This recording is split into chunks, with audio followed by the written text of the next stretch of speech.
जितनी खुश हो तुम लोग उतनी जोर से ताली बजा दो जितना आज खुश हो। सब एक दूसरे को कहो हैप्पी ईस्टर, एक दूसरे को हरा के कहो हैप्पी ईस्टर। ऊंची आवाज से कहो साहब, पूछो एक दूसरे को क्या तेरे लिए हैप्पी है। अगर है तो ऊंची आवाज से आमीन बोल दो। हालेलुया। सब खुश हो खुदा की हजूरी में। रोमियो 8 बाब उसकी 11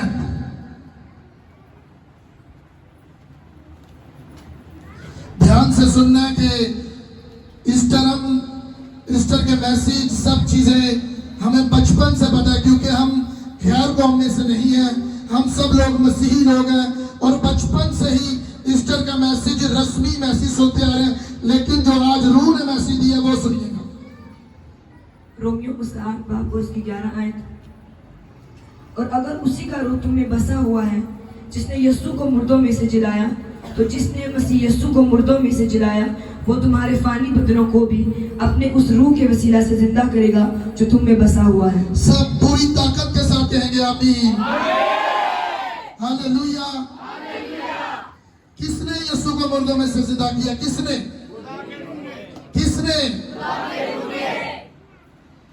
रूहुल कुदुस ने यीशु मसीह को किस में से जिंदा किया?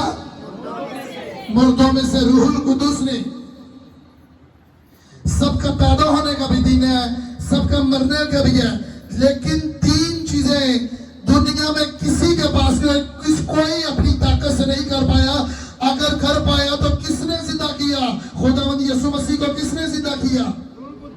रूहुल कुदुस ने जिंदा किया। यीशु मसीह को मुर्दों में से रूहुल कुदुस ने जिंदा किया। वरना अगर यीशु जिंदा ना होते तो उनकी कुर्बानी का आज उनकी कुर्बानी का कोई फायदा ना होता। अगर यीशु जिंदा ना होते तो सलीब पर भी उनकी कुर्बानी का कोई फायदा ना होता, क्योंकि सबका, चाहे जितने नबी या कोई भी गैर मजहब में से लोग आए, कुछ भी किया है, उनका जन्मदिन भी है, वो मरे भी है, लेकिन जी उठे नहीं है। लेकिन एक ही है पूरी दुनिया में, वो कौन है? उसका नाम ऊंची आवाज से लो। वो कौन है? अगर यीशु को रूहुल कुदुस ने जिंदा किया है, मुर्दों में से निकाला है, तो आज मेरा ईमान है कि जितने लोग यहाँ जमा है, रूहुल कुदुस सब चीजें, मुर्दा चीजों को जिंदा करेगा यीशु मसीह के नाम से। और यीशु को अगर रूहुल कुदुस ने जिंदा किया, यीशु मसीह को रूहुल कुदुस ने जिंदा किया, तो सोचो अगर हमारी चीजों में, हमारी जिंदगी में कुछ भी चीजें मुर्दा है, अगर यीशु को जरूरत पड़ी कि रूहुल कुदुस मुझे जिंदा करेगा, कब्र में से निकालेगा, जिसके हम पैरोकार हैं, जिसके पीछे चलने वाले मैं और आप हैं, यीशु को भी रूहुल कुदुस की जरूरत पड़ी।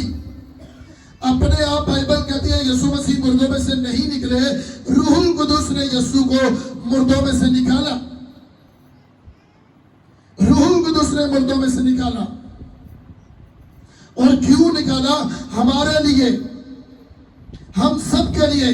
गुड फ्राइडे का किसने जाके क्वेश्चन किया था सबको? किन के लिए गुड फ्राइडे था? वो किन के लिए? हमारे लिए था। तो तीसरा दिन भी हमारे लिए था, इसी वजह से कि जो खुदावंद यीशु मसीह ने कहा, पैदाइश से लेकर शुरू से बता दिया कि खुदा की रूह कहां जुम्बिश करती थी, कहां जुम्बिश करती थी? यीशु मसीह के अंदर भी जब रूहुल कुदुस आया, तो जब पानी का बपतिस्मा लिया, तो वैसा ही बाइबल कहती है कबूतर की मानिंद रूहुल कुदुस उस पर उतर गया। अगर खिदमत यीशु ने शुरू की तो रूहुल कुदुस आया तो तब ही शुरू की। रूहुल कुदुस के बगैर खिदमत यीशु ने शुरू नहीं की। वो कर सकते थे, लेकिन रूह के बगैर नामुमकिन है चीजें, क्योंकि खुदावंद अपने ही बनाए कानून को तोड़ता नहीं है। अपने ही बनाए कानून को वो कभी नहीं तोड़ता। इसी वजह से पैदाइश से लेकर मुकाशफा तक रूहुल कुदुस के बगैर कोई नबी, रसूल इवन के यीशु मसीह भी कुछ नहीं कर पाए बगैर बाप के रूह से। और जब यीशु मसीह जी उठे तो वो कहते हैं मैं जाऊंगा, मेरे जाने से तुम लोगों का फायदा होगा। यीशु मसीह अपने शागिर्दों को, उन 500 से ज्यादा जो लोग थे, वो कहते मैं जाऊंगा तो तुम लोगों का फायदा होगा, क्योंकि यीशु को पता था कि मुझे मुर्दों में से किसने निकाला है। तो यीशु कहेगा कि जब मैं नहीं जाऊंगा तो बाप तब तक अपने रूह को नहीं भेजेगा। यीशु जब तक जमीन पर था, रूहुल कुदुस कभी नहीं था ना। तो जब जिंदा उठाए जा रहे तो उसने कहा कि अब मैं बाप से कहूंगा कि वो तुम्हें रूहुल कुदुस दे। क्यों कहकर गया कि वो तुम्हें रूहुल कुदुस दे? क्योंकि रूहुल कुदुस की ये पावर है, ये ताकत है जिसने यीशु को जिंदा किया। वो कहते हैं जब रूह आएगा तो तुम्हारी सब चीजों को जिंदा कर देगा यीशु मसीह के नाम से। इस वजह से वो कहकर गया। तो आज जितने लोग भी रूहुल कुदुस के चलाई चलते हैं, खुदा के रूह के चलाई चलते हैं, खुदावंद जो उसका रूह कहता है आपको, अगर उसके चलाई चलते हो, अगर यीशु को उसने मुर्दों में नहीं रहने दिया, वो हमारी किसी भी चीज को मुर्दों में नहीं रहने देगा। अगर रूह के चलाई चलेंगे, यीशु ने वही किया जो बाप ने उसे कहा, और फिर रूहुल कुदुस इसके साथ साथ रहा, इस वजह से कि यीशु ने अपने बाप की मर्जी को पूरा किया। उसने फिर अपने बेटे को शर्मिंदगी में और कब्र में रहने नहीं दिया। उसने इसी वजह से कहा, जब कब्र पर वो बहनें गई मरियम और उसके साथ होंगे, तो फरिश्ता कहता तुम क्यों ढूंढ रहे हो कब्रों में से? वो तो अपने वादे के मुताबिक जी उठा है और तुमसे पहले उस शहर में पहुंच चुका है जो उसने वादा किया था। वो मुर्दा नहीं, वो जिंदा है, और वो प्रूफ करता है अगर वो जिंदा हम उसके पैरोकार हैं तो ये फिर प्रूफ करते हैं जितने हम उसकी बेटियां बेटे यहाँ मौजूद हैं। हो नहीं सकता कि हम सदा गरीबी में रहे, हो नहीं सकता अगर यीशु जिंदा है तो शैतान का जादू टूना हम पर काम करे, हो नहीं सकता कि यीशु मसीह तीसरे दिन जी उठा और अपने रूह का वादा कर कर गया तो हम बीमारियों में, दुखों में, मुसीबतों में, कर्जों में, हर तरह की उन चीजों में पड़े रहे। ऐसे हो नहीं सकता, क्योंकि वो खुद वादा कर कर गया मेरे जाने से तुम लोगों का फायदा होगा। और किन्हें कह कर गया? जो उसके पैरोकार हैं। आज भी जमीन पर दो तरह के लोग ईस्टर मना रहे हैं। कोई लोग जो यहाँ बैठ कर मना रहे हैं, कोई लोग शराबे पी के और हर तरह की बुराइयां करके फिर उनकी चीजों में मुर्दापन रहेगा, कभी भी चीजें जी उठेंगी नहीं। यीशु को फिर से बताओ, किसने जिंदा किया? किसने जिंदा किया? अगर हम रूहुल कुदुस के बगैर चलेंगे, रूहुल कुदुस को रंजीदा करेंगे, तो हमारी जिंदगी में कभी खुशहाली, बरकत, कभी भी हमारी जिंदगियों में कुछ भी खुदावंद की ओर से नहीं आ सकता।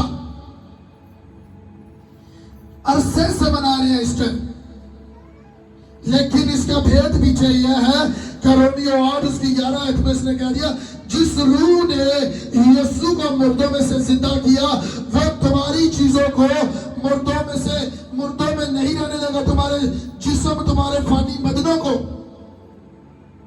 तुम्हारे फाइनेंस को, तुम्हारी हड्डियों को, तुम्हारे किसी भी चीज को, तुम्हारे किचन, तुम्हारे बिजनेस, कोई भी चीज ऐसी है, अगर उसने कहा कि यीशु नहीं रहा मुर्दों में, तो तुम्हारा भी कोई भी हिस्सा मुर्दों में नहीं रहेगा। लेकिन पीछे रीजन क्या है? रीजन एक ही है, तो क्या जैसे यीशु रूहुल कुदुस के साथ चलता रहा, खुदा की सुनकर चलता रहा, तो क्या हम रूहुल कुदुस की सुनते हैं, उसके पीछे चलते हैं, रूह के मुआफिक चलते हैं? जैसे यीशु ने रूहुल कुदुस की सुनी, आखिर तक, मरने तक भी उसने खुदा की मर्जी को पूरा किया, बाप की मर्जी को पूरा किया। तो क्या आज हमारी जिंदगी में थोड़ी सी प्रॉब्लम आए, दुख आए, या किसी ने भी हमारा कोई नुकसान किया हो, तो क्या हम उन चीजों को बर्दाश्त करते हैं जैसे यीशु ने किया? क्या हम माफ करते हैं जैसे यीशु ने 7 कलमे बोल के सलीब पर किया? वैसे तो कहते हैं कि जैसे यीशु जी उठा तो हम भी जी उठेंगे, हमारी चीजें भी, हमारे साथ जो चीजें जुड़ी हैं। लेकिन यीशु ने किया क्या? यीशु ने बाप की मर्जी को पूरा किया।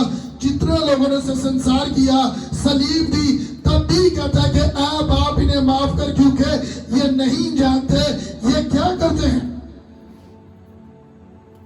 तो आज हमारे ही बहन भाई, हमारे दोस्त, रिश्तेदार, कोई भी, हम उनसे अपनी नफरत को, अपने दिल में उनके लिए नफरत को, जुदाई को, हर तरह की चीजों से लदे हुए हैं, भरे हुए उन चीजों से, तो सोचो रूहुल कुदुस कहां काम करेगा?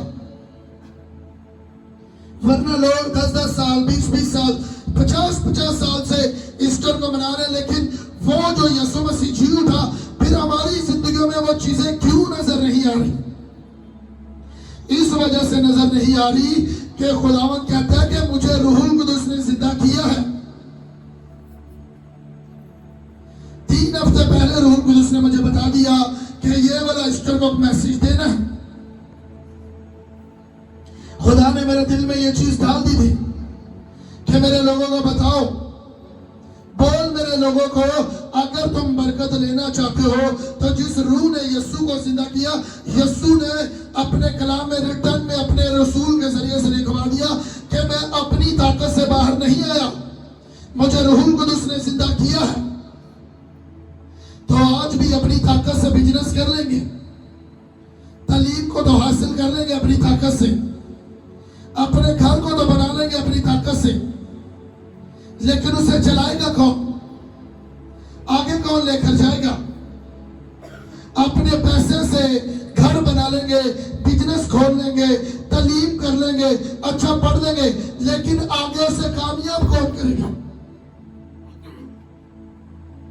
उसे कौन करेगा कामयाब? उसकी नस्लों तक उसे कौन बरकत देगा? जिसके अंदर रूहुल कुदुस है वो लोग कामयाब होंगे, वो लोग आगे बढ़ पाएंगे। जो रूह के चलाए चलते हैं, तो कितने लोग रूह के चलाए चलते हैं? कितने लोग? ऊंची आवाज से बताओ कि यीशु को किसने जिंदा किया? किसने? अगर हम रूह पाए हुए लोग हैं तो फिर क्यों सफर कर रहे हैं? क्यों उन चीजों में सफर कर रहे हैं? अगर हम लोग रूहुल कुदुस पाए लोग हैं, वैसे नहीं चल रहे जैसे खुदा का कलाम कहता है, वैसे जिंदगी में नहीं उन चीजों को कर रहे जैसे खुदा का रूह कहता है, उसका लिखा कलाम कहता है।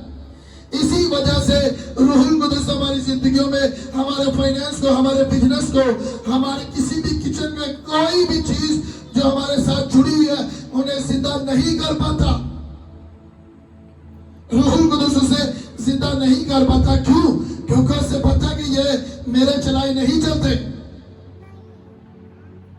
जो रूह के चलाए चलते हैं वो जिस्म के कामों को खुश नहीं करते। बाइबल कहती है रूह जिस्म के खिलाफ है, और जिस्म किसके खिलाफ है?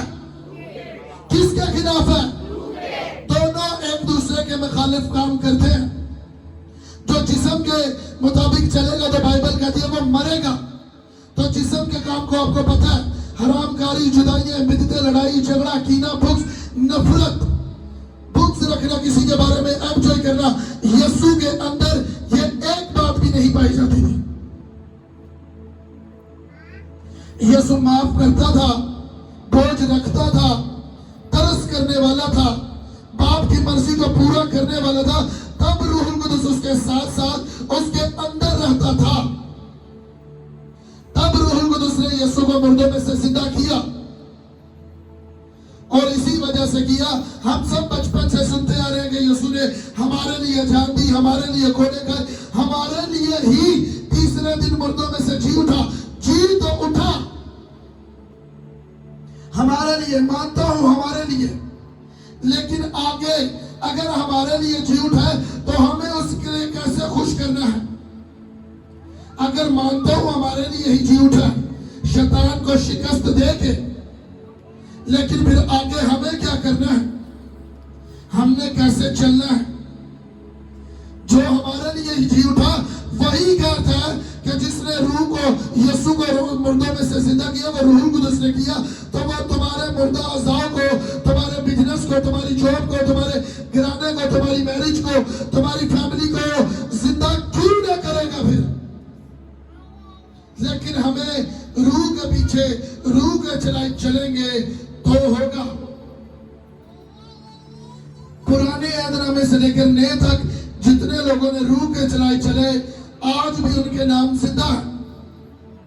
जितने लोग रूहुल कुदस के चलाए नहीं चले, वो लोग गिरे हैं, वो लोगों की इसकी आगे नहीं है, वो लोग बाइबल कहती आगे कामयाब नहीं हो पाए और उनका एंड अच्छा नहीं है। वो देखो 70 लोगों की, जो मैंने आपको उस दिन बताया था कि यीशु ने 70 लोगों को भी मसा किया, बदरूहें निकलती थी, मौजज़ात होते थे, नबूवत करते थे, तब भी वो लोग रूह के चलाए नहीं चले, तो आगे उनका नामो निशान है ही नहीं। यहूदा यीशु के साथ रहकर भी, यीशु के साथ रहकर भी आगे अपना एंड अच्छा नहीं कर पाया।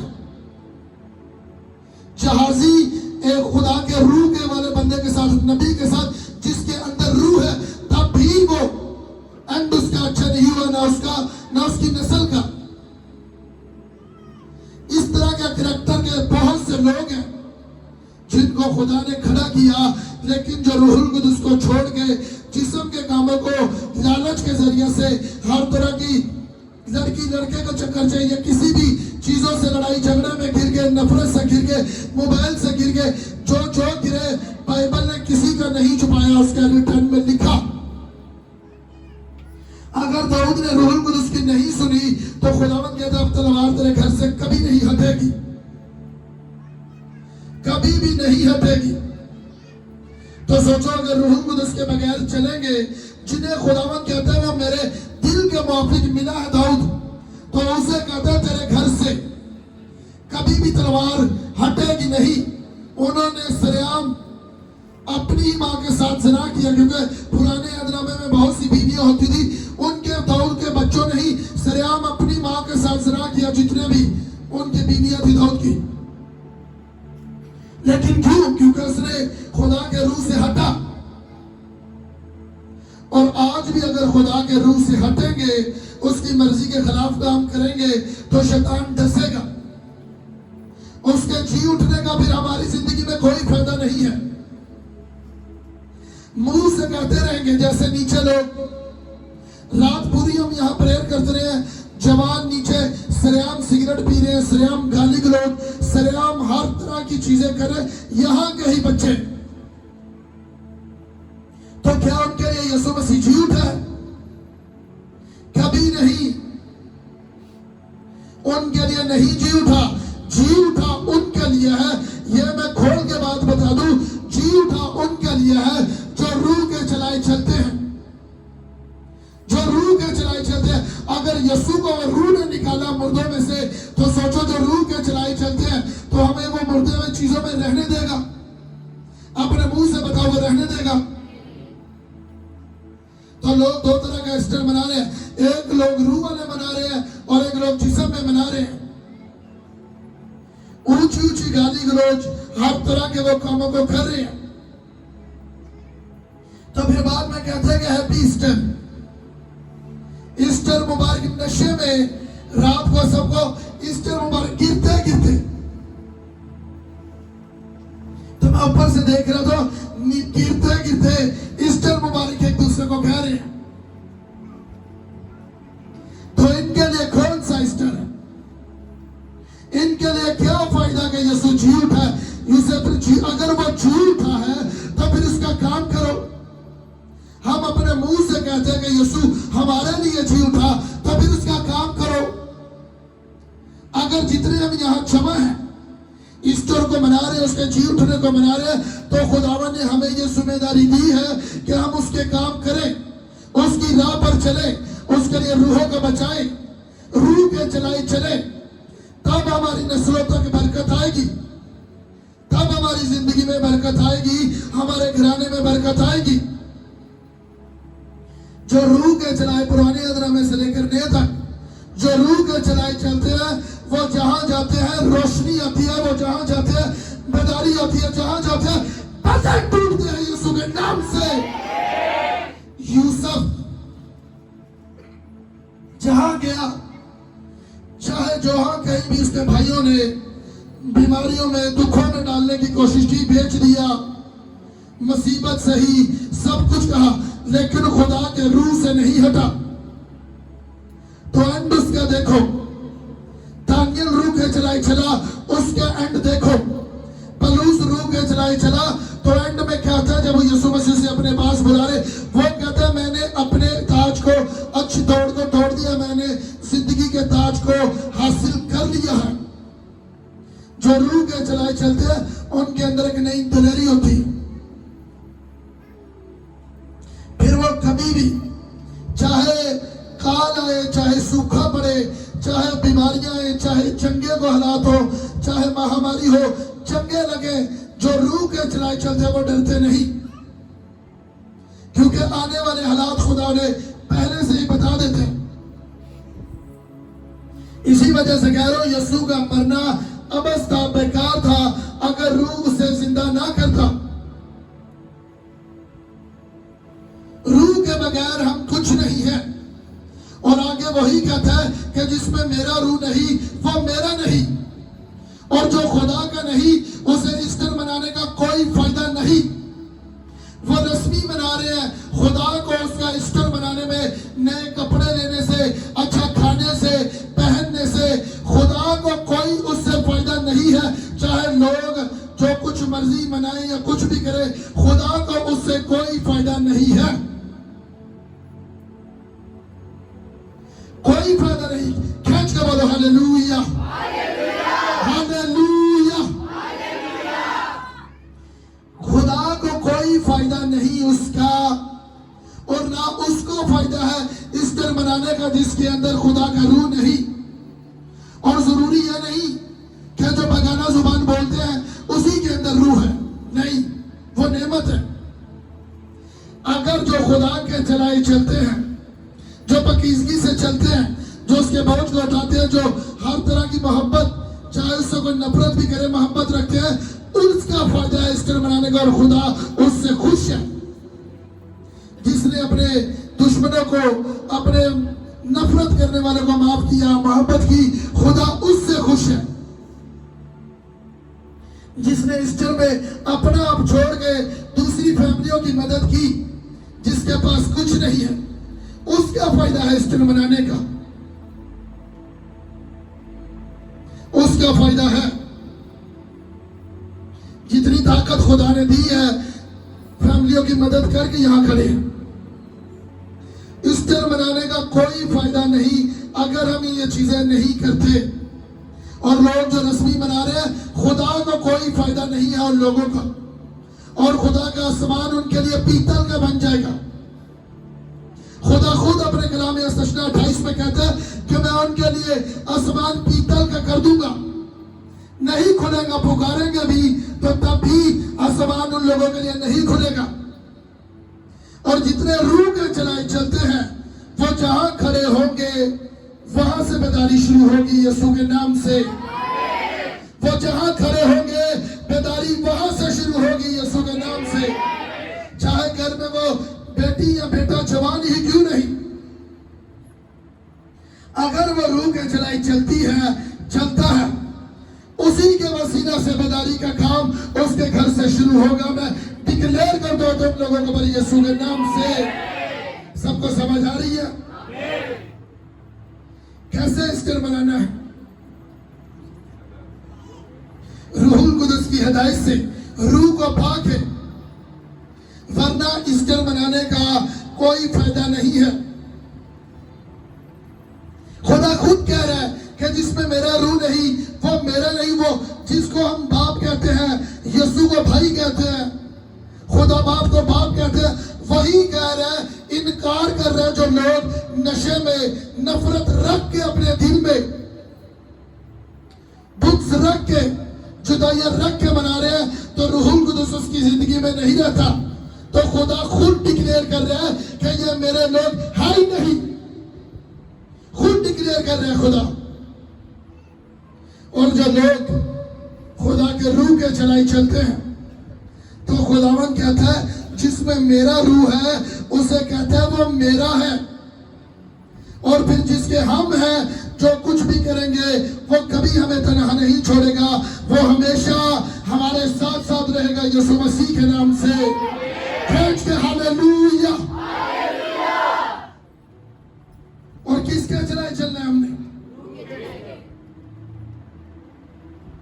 वरना ईस्टर मनाने का कोई फायदा नहीं। वो खुद ईस्टर के दिन में डिक्लेयर कर रहा है कि जिसमें मेरा रूह नहीं वो मेरा नहीं, और जिसमें मेरा रूह है वह मेरा है।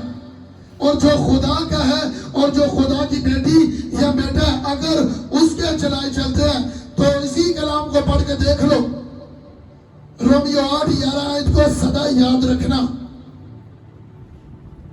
सदा रोमियो 8 उसकी 11 को याद रखना कि यीशु को किसने जिंदा किया। अगर हमें उसके साथ चलना है, ईस्टर मनाना है, उसको सेलिब्रेट करना है, तो अगर रूहुल कुदुस ने यीशु को जिंदा किया तो फिर रूहुल कुदुस के चलाई चलना पड़ेगा। उसी की बेटी और बेटा तब हम कहलाएंगे। मुंह से तो कहते रहेंगे वो हमारा बाप है, लेकिन जब तक वो खुद डिक्लेयर नहीं करेगा, क्योंकि यीशु ने खुद नहीं कहा, बाप ने ऊपर से कहा यह मेरा प्यारा बेटा है, इससे मैं खुश हूं। क्यों कहता? क्योंकि वो रूह के चलाए चलता था। हम अपने मुंह से कहते रहेंगे कि वो हमारा बाप है, जब तक वो खुद डिक्लेयर नहीं करेगा कि ये मेरी बेटी है, ये मेरा बेटा है, तब तक हमारी जिंदगी में बरकत नहीं आ सकती। वरना 10 साल से, 20 साल से, 50 साल तक या 100 साल तक भी ईस्टर मनाते रहो, ईस्टर की बरकतें हमारी जिंदगी में नहीं आ सकती, नहीं आ सकती। क्योंकि वो खुद ही अपने कलाम का बंधा हुआ खुदा है। उसने बोल दिया, वो किसी से भी जबरदस्ती नहीं करता। वो कहता जिसमें मेरा रूह है वो मेरा है, और जिसमें मेरा नहीं, साफ कह दिया वो मेरा नहीं। और हम अपने आप को सबसे ज्यादा जानते हैं कि हमारे दिल में खुदावंद है, उसका रूह है, कि नफरत है, ये लड़की है, ये लड़का है, या मोबाइल में कुछ भी ऐसी चीज है, या कुछ भी जिस्म के काम है, हम अपने आप को सबसे ज्यादा जानते हैं। कोई लोग या माँ या बाप हमें जाने या ना जाने, लेकिन जिसके हम बेटियां बेटे हैं, डिक्लेयर करते हैं, ईस्टर मना रहे हैं, वो हमें जानता है, वो हमें अच्छे तरीके से जानता है। ज़बूर 139 में दाऊद ने कह दिया, तू मेरा उठना बैठना जानता है और तू मेरे ख्यालों को दूर से समझ लेता है। और ज़बूर 139 घर में जाके पढ़ना, क्या रूहुल कुदुस के बारे में दाऊद ने कैसे खोल के बता दिया। समंदर में चला जाओ, उसकी तह में चला जाओ, उसके पार चला जाओ, पाताल में चला जाओ, अंधेरे में चला जाओ, आसमान पर चढ़ जाओ, जहां कहीं भी जाओ, तो वो कहता है मैं तेरे रूह से बचकर कहीं भाग नहीं सकता, कहीं भी भाग नहीं सकता। रूह इतना जरूरी है। और तस्लीस में रूहुल कुदुस साथ साथ रहा, बाप बेटा रूहुल कुदुस, वो शुरू से बाप के साथ है। और यीशु की वजह से हमें रूह मिलना वादा करके गया कि मैं हर फर्दो बशर में से अपने रूह में से रूह डालूंगा। वो बोल कर गया कि मैं डालूंगा, ये नहीं कि तुम मांगोगे तो वो रूह नहीं देगा। इसका मतलब यह नहीं कि हम मांगेंगे तो वो नहीं देगा। वो खुद वादा कर गया कि मैं हर फर्दो बशर में से अपने रूह में से रूह डालूंगा। तुम्हारी बेटियां बेटे नबूवत करेंगे, तुम्हारे जुबान रोया देखेंगे और तुम्हारे बूढ़े ख्वाब देखेंगे। अपने लोगों को कहते हैं, लेकिन मांगेंगे तो वो दिया जाएगा। और वो कहता है तुम इसी वजह से नहीं मुझसे मांगते, अपनी ऐशो इशरत के लिए, अपने जिस्म के कामों को पूरा करने के लिए, लोगों को शर्मिंदा करने के लिए, लोगों को शर्मिंदा और उन्हें बेइज्जत करने के लिए तुम मुझसे मांग दो। इसी वजह से तुम्हें नहीं मिलता, इसी वजह से नहीं मिलता। और जो रूह के चलाए चलते हैं उन्हें सब कुछ मिलता है, बगैर बोले, बगैर मांगे। क्योंकि वो कहता है मैं जानता हूं तुझे क्या चाहिए। चिड़िया बाइबल कहती है ना बोती है ना काटती है, लेकिन तुम्हारा आसमानी बाप उन्हें भी देता है। तो कहता है उनसे ज्यादा तुम्हारी कदर है। वो कहता है मैं जानता हूं तूने क्या खाना, क्या पीना और क्या पहनना और क्या करना है। वो कहता है मैं जानता हूं। लेकिन किन की जिंदगी में परमानेंट बरकतें पूरी रहती है, आती है, जो रूह के चलाए चलते हैं। वही खुदा की बेटियां और बेटे हैं जो रूह के चलाए चलते हैं। और मेरा ख्याल है कि ईस्टर के मैसेज की आपको समझ आ चुकी है। आमीन। सबको समझ आ रही है? अपने कदमों पर खड़े